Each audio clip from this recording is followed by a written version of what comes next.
Okay, here are solutions for perfect problem 7 from Math 95.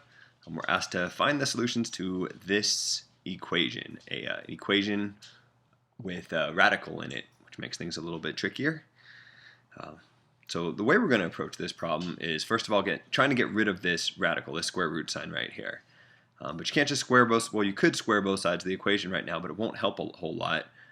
What you'll want to do first is subtract 1 from both sides of the equation to get the radical all by itself. So if we subtract 1 from both sides up here, we get to here, which is good because now that the radical is all by itself, if you square both sides of the equation, it'll cancel out this radical.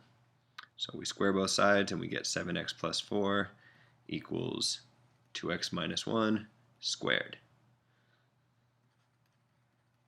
All right, be a little bit careful with 2x minus 1 squared. This isn't 4x squared plus 1. You can't distribute this squared down. We'll have to FOIL this out. If you FOIL this all out, you'll get 4x squared minus 4x plus 1. So now we have a quadratic equation, an equation with no square roots in here, a second degree polynomial, so we know how to solve those.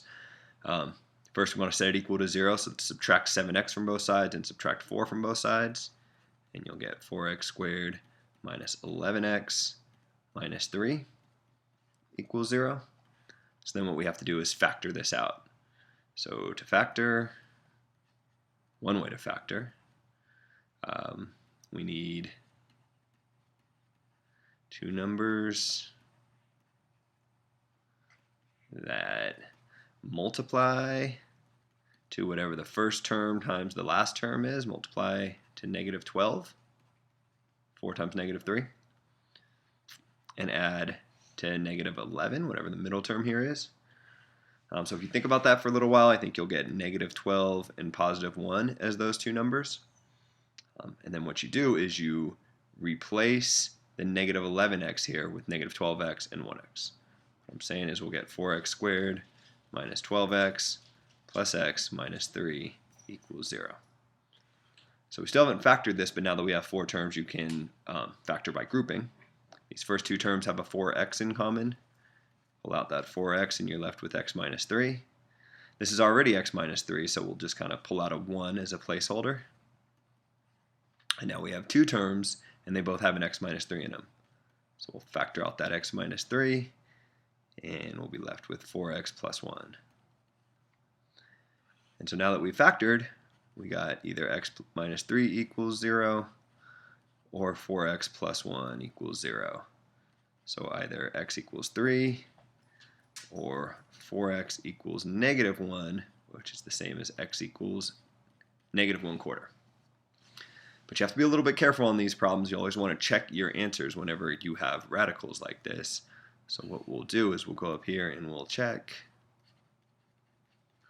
Let's see, when x equals, one of the solutions was 3, we'll have the square root of 7 times 3 plus 4. Let's see, what was our original equation here? Plus 1 equals 2 times 3.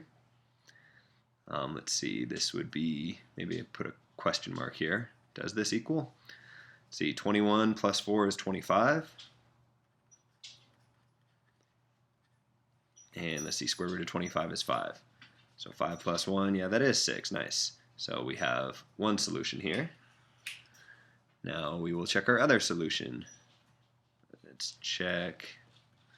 Our other one was x equals negative 1/4. A little bit more tedious algebraically to plug in, but we can do it. The square root of 7 times negative 1/4 plus 4 plus 1, is that equal to 2 times negative 1/4? Question mark. Well, let's see. 7 times negative 1/4 is negative 7/4, and 4 is 16/4. So we want to know, is the square root of that plus 1 equal to 2 times negative 1/4? We all write negative 2/4. And now we simplify. Negative 7 plus 16 is positive 9/4. And negative 2/4 is negative 1/2. square root of 9/4 is 3/2.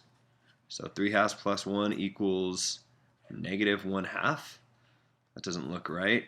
If we add 1 to both sides of the equation, we'd get 3/2 equals 1/2, which is not true.